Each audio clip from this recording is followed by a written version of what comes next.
Vay vay vay vay vay vay.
Hadi.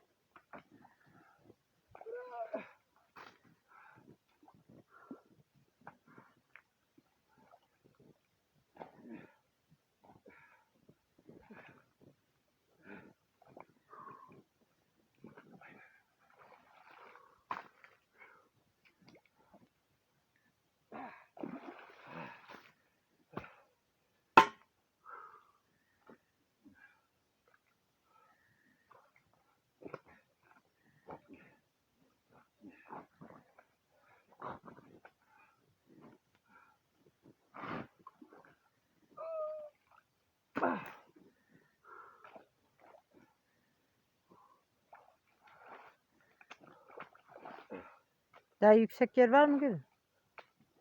Evet. Gideceğim oraya da. Ondan sonra bakacağız o tarafa. O taraf hiç bakma, gün aşıyor çünkü. Tamam sen gidersin.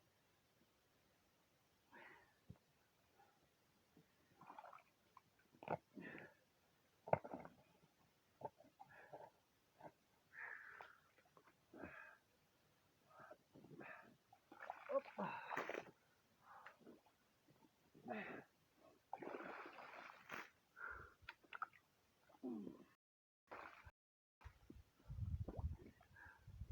O taraftan takıntı var mı? Yok, orada bir şey yok. Burayı yaparsan yeter. Oradaki 3 tane taş düşmüş içine. Hı.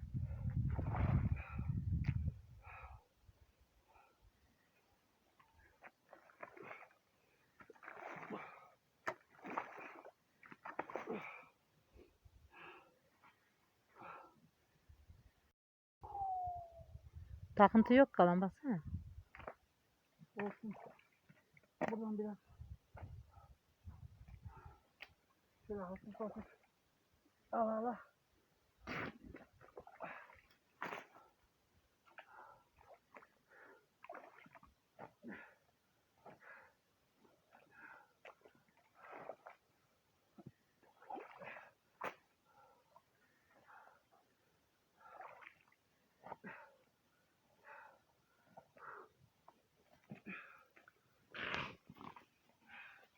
Ben burada.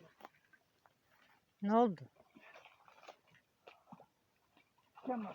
Vur tiken oldu. Bu bizde kangal derler. Yok, kangalı değil. Onun daha siyah rengi olan. Yo biz onun kökünü yiyorduk Hmm. Adana'da.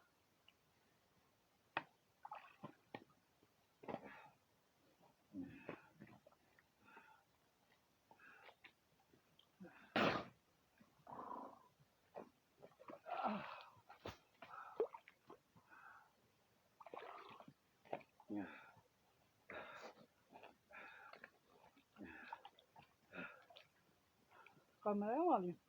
Hmm. Evet arkadaşlar. Acemi Köylü olaraktan hoş geldiniz kanalımıza. Abone olmayı ve beğenmeyi unutmayınız. Yorumlarınızı bekliyoruz. Bu arada su kanalımızın, arkamızın hemen hemen sonuna gelmiş bulunmaktayız. Bura başkasının bahçesinden geçtik. Öbür taraf bizim bahçe. Oraya bir göz atıp sonra yukarıya doğru gidip gözden suyu kapatacağız. Acemi Köylü olaraktan teşekkür ederiz. Herkese hayırlı işler, bol kazançlar diliyorum.